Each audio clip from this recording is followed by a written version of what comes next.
Hey folks, Doug Blake with Body Design University. Welcome to another weekly study. And in today's video, we're going to talk about performance training and some program design, some information on the cardiorespiratory side of the IFT model. Remember, in the IFT model, and by the way, it's chapter 8. I know it's a brutal chapter. There's a lot of info in here, and this is actually way at the end, pretty much at the end of this chapter.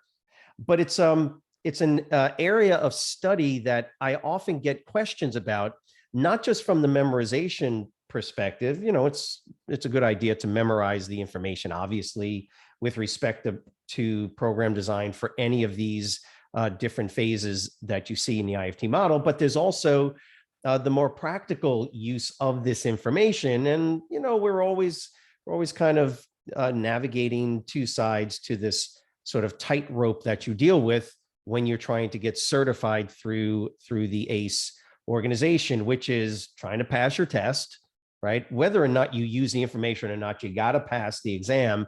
You get your certification, right? But then there's this other side of it, right? You step over into the real world, and can you actually use any of this information? Can you actually use any of the material when you actually become a trainer? Okay, that's for another conversation video. The point is that in this particular part of chapter 8, ACE is explaining to you at the end, of course, the third or the last phase of the cardiorespiratory component in the IFT model, which is the performance training. Okay, so you have base training, fitness training, and then performance training. Of course, if you look at the beginning of chapter 8, you'll see they've got the IFT model, you know, in all the different places in the textbook. I'm going to show it to you when I pull up this PowerPoint. But what I also did, I thought it was a perfect opportunity to speak to an issue that has just come up recently. By that, I mean, it comes up fairly frequently, but I was surprised that it still is coming up well into a year, if not even more than a year, that ACE's 6th edition has come out. Now, just keep in mind, from a testing perspective, they don't do anything with any previous editions anymore, even though, and you'll notice I have another book here, don't I? This is the 5th edition. Even though 80, 85, maybe 90% of the information from the 5th edition is directly applicable into the 6th edition, it doesn't mean that the questions are going to be similar. Now, I know folks that have passed the most recent testing using the 5th edition. In fact, I know one person that used a little bit of the 5th and their older 4th edition, if you can believe that. Point is that most of the science obviously doesn't change, but there's a couple of things that have changed. Again, another video, another conversation. I just wanted to show it to you because when you look, if you've never seen the 5th edition, when ACE came out with their 5th edition book, they had kind of upgraded the look of their IFT model. I'm just going to show it to you real quick. You don't have to, you can Google it if you want to, it doesn't really matter. But it used to be that it was basically a 4-phase approach. You had the cardiorespiratory training, same thing now, functional movement, resistance training, and there were 4 phases. ACE decided to make it a little bit easier by making it now 3 phases, and that's why I'm explaining to you base, fitness, and performance. And again, I do get questions on exactly what is the program design for the actual performance training.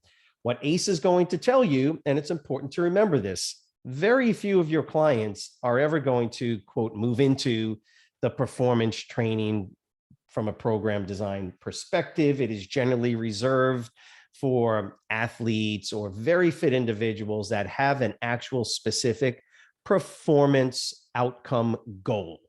Okay, that's why it's called performance, the performance phase. You know, 90, 95%, if not more, maybe all of your clients will be in the base moving into the fitness. And the fitness phase is really where the vast majority of people are going to stay. And that's all based on the programming that goes into it. And then if an individual has very specific goals, a competition, or they're extremely fit and they really want to be challenged, Well, that's when you would move them into the performance training component in the IFT model. Remember, this is the cardiorespiratory versus the resistance training side of the house. And then if you remember, they've got the ABC method, it's sort of in the middle, to ensure that you know how to integrate these different components of a program. So page 314. Now, I will say that the actual performance training part of this starts on page 312, and there's training focus. And I want to give you a little bit of a tip. Again, it depends on how much time you have to actually study for the material. But the very first paragraph, training focus, performance training is designed for clients who have endurance performance objectives. Now, ACE does a great job of giving you some information as to why they designed the program the way they designed it. And they're going to tell you about some studies. You don't have to read through it. It's not going to help you from a testing perspective. But it is kind of interesting if you want to kind of get a little bit geeky on it. But then when you get to page 313, performance training also focuses on anaerobic power. And this is where it is. You're competitive from a cardiorespiratory perspective, right? Marathon runners, half marathon, things like that. You can even use this for 10K, any type of competition. You can incorporate the training scenarios that we're going to talk about. So anaerobic power, competition, anaerobic power, right? And what is anaerobic power? It's basically the ability to train at, and ACE will tell you, VT2, right? At these very high heart rate levels, VT2 and above, for extended periods of time. Basically, your ability to work harder at higher heart rates. Just a real quick aside, if you look at some of the top marathon runners, and that's why this is always interesting to me, because most of my career was training athletes. So when you're dealing with very high level competitive marathon runners, what's remarkable is the ability, their physiological capability to run very fast, but yet not get their heart rates up really high, or their ability to maintain these higher heart rate levels without really being winded too bad. If you've ever watched the top marathoners, watch the Boston Marathon. Some of these folks are running, they're running sub 4-minute miles on average. I don't think I ever ran a sub 4-minute mile ever in my life.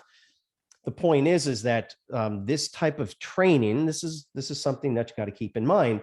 This is the type of training where there's a fair amount of zone 3, very high intensity, i.e. greater than VT2 heart rate levels. That's the type of training that allows for anaerobic power. Remember, aerobic, the ability to function aerobically simply allows you to do long duration type of events, but the ability to do longer and longer duration type of events at higher and higher intensity levels, i.e. higher and higher heart rates without feeling like you're going to die, that's what anaerobic power is. It's also the ability to, for instance, 6, 10 miles in, 12 miles in, kick up to pass somebody, and then to back it down to your basic running speed that you're trying to maintain for the rest of the 26 miles. The point is that anaerobic power is simply this ability to be able to train VT2, close to VT2, even higher than VT2, at these very high levels, without feeling like you're going to die. Okay. And that's kind of the real world explanation of what anaerobic power allows for. In other words, physiologically, your body is able to deal with the development of lactate, very strong capabilities within the phosphagen system, things like that. You can read that in here if you want, but that's not the point of the video today. Just trying to give you some background info. Now, from a testing perspective, chapter 8, it's a fairly important chapter, okay? But you also have to sort of toggle back and forth to chapter 11. And chapter 11 is on page 475 and 476. Now, look, I don't know why. There's obviously a logical reason why they've got this information, performance training, program design, and then they come into from evidence to practice. Here in chapter 11, all they're doing is taking sort of the generalized information and giving you an actual sample performance training program. So chapter 8, you got to toggle back and forth from a testing, practicing perspective or a memorization perspective. It helps to go back and forth. It's one of the little tips or tricks that you would use. And so I want to explain a couple of things here for you as well in chapter 11. So let me go ahead and pull up our PowerPoint slide. And I'm going to draw a little bit on this as well, just to help you out. So again, we are in the program design for performance training. Keep in mind, the goal here, of course, is to understand, I'm going to use my laser pointer, is this part right here, performance. Okay. So, as I explained before, now, Grant, I just pulled this, obviously, I just pulled this picture, and it's figure 820, obviously chapter 8, and on the cardiorespiratory training versus the muscular training, right? You can look at other videos we've done just for this part of it. But I've done videos on the base and the fitness, and I'll probably redo some of those just to dig a little bit deeper to help you answer any of the questions that they might have on a test. But right now we're talking about the performance training. Remember, don't forget this ACE mover method, the ABC approach, right? You've got to just sort of keep in mind that ACE puts a lot of emphasis on this concept of asking open-ended questions, and then the B and the C part of it, right? Another video for another time. So here it is, performance, and that's what I want to help you out with. So from here, and that's the IFT model, training, performance training. So again, and I just kind of pulled this out so you can just see this part of it. Here's the deal, is that when we are talking about performance training, as I said, it is because a client is interested in performance objectives. That's what ACE is going to tell you. Don't do this with just an everyday client, so to speak. I'm telling you what ACE is telling you. Okay, we do it for those individuals that are performance based, right? They have an actual goal somewhere along the line. They've got to do something performance wise. Of course, like I said, anaerobic power focus. Okay, the ability to work at higher levels without, experiencing the high levels of fatigue and, sort of lactate development that's going to shut down. It's going to shut down the muscular power output. You can do more for longer periods of time without feeling like you're going to die. Anaerobic power focus. And then, of course, the VT2 test. So this is what you've got to remember about the performance training component of the cardiorespiratory training, which is that when you're doing base training, all you need to really do, well, you don't even need to do it for base training, to be honest with you. Base training, the talk test keeps you below VT1. You remember VT1, there's an assessment, right? There's a field test that you do for VT1.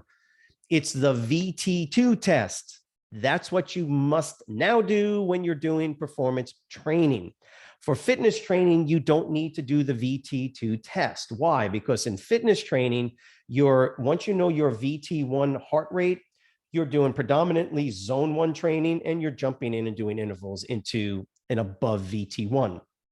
But in performance training, you've got to know the VT2 heart rate, right? Ventilatory threshold 2. And then there is a test that ACE describes in their textbook so that you can get the VT1 heart rate and the VT2 heart rate.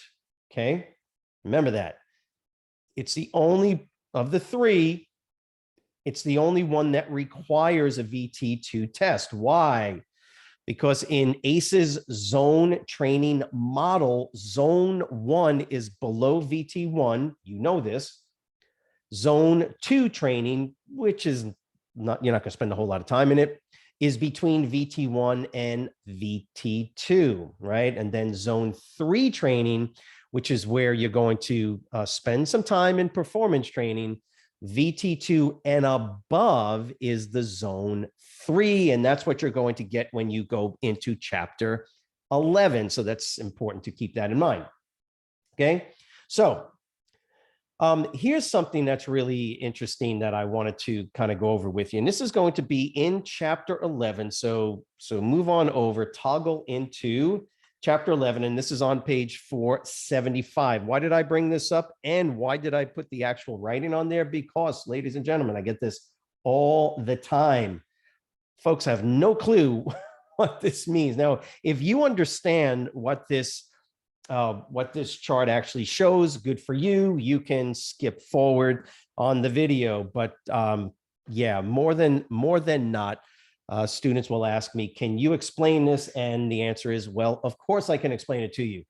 What ACE is telling you is that, and if you read through here, the wording right here, all ACE is trying to help you to understand is that when you have an athlete who is going to compete in an event, right? How do you know what your intervals are going to look like? Well, the answer is we don't know. And ACE actually tells you that. Although experiment, see where I'm at right down at the bottom, this is the first thing to read, because in the real world, we don't know, but we do have some pretty good sort of experiential knowledge in this, and we can get really close, especially if you know your athlete, okay? Although experimental evidence, I'm reading down here, for such a multiplier is absent. In other words, right here has no scientific basis. But don't worry about that. It's okay. Well, we've only, as an industry or in the athletic arena, we've only been using this stuff for decades, okay? So it's kind of close. It's better than nothing. And here's what you need to know about this little chart right here. The understanding is that if you are going, right here's race duration. Now, this is why when we talk about performance training, you're really dealing with athletes that already know or have already competed, because they will basically know roughly what's the duration of their actual race. Does that make sense? In other words, let's say you run a 5-minute mile. Okay, you've run 5-minute miles. Sometimes they're, 5:20. Sometimes they're, 4:55, whatever the case is, but it's roughly 5 minutes. At least that's going to be this bottom. That's going to be the x-axis, right? That's the race duration, even if it's just guesstimate. Now, I remember doing a half marathon once, and I think it took me, I don't know, I'm going to say, just for the sake of argument, 2 hours, something like that. I did a half marathon, 2 hours. I thought I was going to die, but about 2 hours. Now, if I want to train now for a marathon, I can guesstimate that my marathon time is going to be roughly 4 hours, if that's the number. And that's basically what you're reading here. If you know, or you can guesstimate how long the duration of your event is going to be, now what we can do is use what's called a multiplier, okay? When preparing for a short event, it might be appropriate to perform 2.5 times the race distance or duration. So let's just say that I'm doing a 1 miler. I'm going to use distance, right, to calculate my multiplier. All this is saying, and this is where see the race duration, 30 minutes, 15 minutes, 7.5 minutes, 7 minutes. This is the time. So let's just say an individual is going to be running, or they think they can do an 8-minute mile, 7-minute mile, something like that, okay? The point is that in this case, they're going to use, when preparing for a short event, e.g. running a 1 mile, it would be appropriate to perform 2.5 times the race distance. I hope that makes sense. So the distance is what the individual is going to base this off of, right? Or I could use the time. I could use 7 minutes, and then I would use a multiplier of 2.5, so that my actual training times would be 2.5 times 7 minutes. Or I could say 2.5 times the actual distance, right, for the event, 1 mile with appropriate recovery. In other words, 10 times 400 meters. Now, this is where people get confused. They go, what does that mean? What it's saying is that you're going to do essentially 4,000 meters total, 400 meters, a 400-meter interval, 10 of those with a 400-meter jog in between. Okay, that's all that is saying. That's using the distance. Okay. What I could do is say, well, 7-minute miles is probably what I'm going to do. I could multiply 7 times 2.5. I'm at what, 15, 16, 17, 18 minutes, something like that. I would then structure my workout to work off of 18-minute totals, but I would break those into intervals. Okay. Please don't take this, get confused, and now try to apply this into the everyday world. That's not what ACE is trying to get here. They're trying to help you to understand what you could do with a volume multiplier for intervals, right? Versus expected race durations. That's why I'm going over this, because when we get this all the time, students are moving through and they get confused and they get frustrated because they have no idea what they're looking at. And they go, I'm just going to, no. Please understand. All this is saying is that for athletes that know either the total duration in time or the race distance, right? From a training perspective, prior to doing the race, there is this inverse relationship to the amount of training volume, so to speak, and the type of athletic event you're running or the distance. A marathoner that knows that they can run a marathon in 3 hours, well, their training times will, in some cases, be as low as, look at this, for a longer event, a 3-hour competitor, the multiplier might be exceptionally low, 0.25. Stop for a second. 0.25, that's a quarter of what? What's a 26 miler? 26 miles. Let's just say you're running 26 miles. What's a quarter of 26? Well, a quarter of 24 is going to be 6, right? So basically it's 6 miles. So all they're saying is that 6 times 1 miles, my total will be 6 miles of training. My intervals are going to be 1 mile intervals. Hope that makes sense. Let me say that again. A marathoner, okay, a marathoner, and we're using distance on this in this case, okay? A marathoner that knows that they can run in 3 hours. See the 180, that's 3 hours. That's the duration time. 3 hours would use a multiplier of see, it's right roughly between 0 and 0.5, 0.25. Your multiplier is going to multiply by the distance. It's 26 miles. Okay, roughly six miles. And now, how do you break up the total of 6 miles in a workout? You would do 6 1-milers. I hope that makes sense. So that's basically what this chart is saying. Look, if you want to pause the video, go back and re-listen, that's fine. Please, if you have to, leave a comment if this was more confusing than helpful. The point is, the total time that you think your duration is going to go, if you know that your duration is going to be 7 minutes, okay, where are you at? You're at 2.5. 2.5 times 1 mile, right, is going to give you what? How many meters in a mile? I hope you guys are getting this. It's roughly 4,000 meters, right? Approximately. And so all I'm going to do is break that up into 400-meter intervals. 10 times 400-meter intervals gives me my 2.5 multiplier. If I'm a marathoner and I know I'm at 3 hours, I could be a marathoner at 2 hours, and now I'm going to use a 0.5 multiplier. But if it's going to take me 3 hours to do it, I'm a marathoner, and my event lasts 3 hours, I'm going to be at a 0.25 multiplier. 0.25 is a quarter of the distance. And what's the distance of a marathon? 26 miles. What's a quarter of 26? 13, 6.5. It just makes it a lot easier to do 6. So my workouts are going to be 6 miles, right? If I'm doing these hard training intervals. And so I'm not going to run a 6 miler. I'm just going to break it into 6 intervals of 1 mile each, which gives me a total volume of 6 miles. Let me move on quickly before I confuse you even further. This moves us into table 11.4. Some of the more important things to keep in mind when you're looking at table 11.4, this is page 475, and then 476, it was continued. Here's what you got to remember. Zone 1 sessions, how many are you going to do? 1 session per week, right? 1 session per week of zone 1 sessions. By the way, the total number of workouts that they're recommending in this performance training is 5. Hope that makes sense.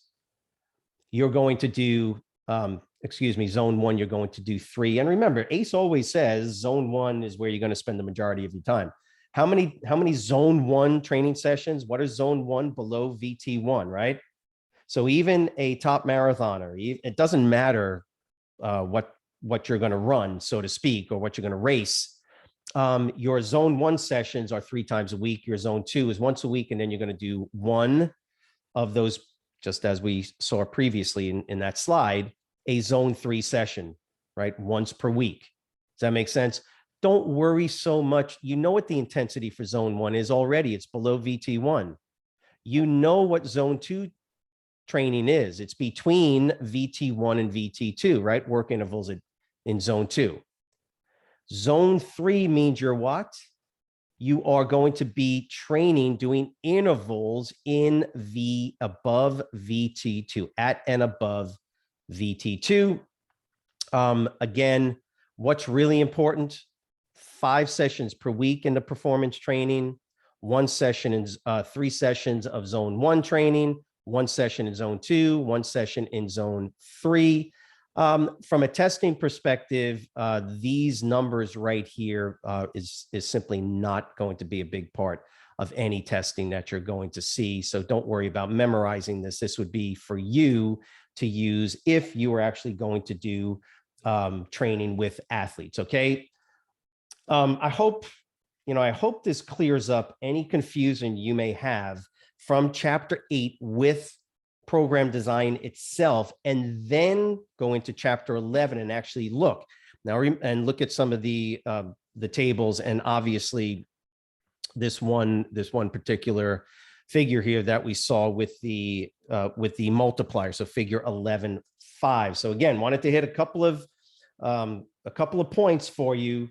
If you're using the 5th edition, if you're not using the 5th edition, don't worry. But if you're using the 5th edition, make sure you open up in this area to what you're seeing on these videos. And if there's a discrepancy, cross it out in your 5th edition and put the new one and put what we're going over here from the 6th edition. If you're not going to buy the 6th edition, then make sure you make your 5th edition as accurate to the new stuff as you can. If you're confused by the programming in any of this in cardiorespiratory training, just keep in mind, ACE has given you these tables and some of these charts for a very specific reason. Not that you have to memorize every part of it, but there are, like I showed you, some very specific areas that are critical.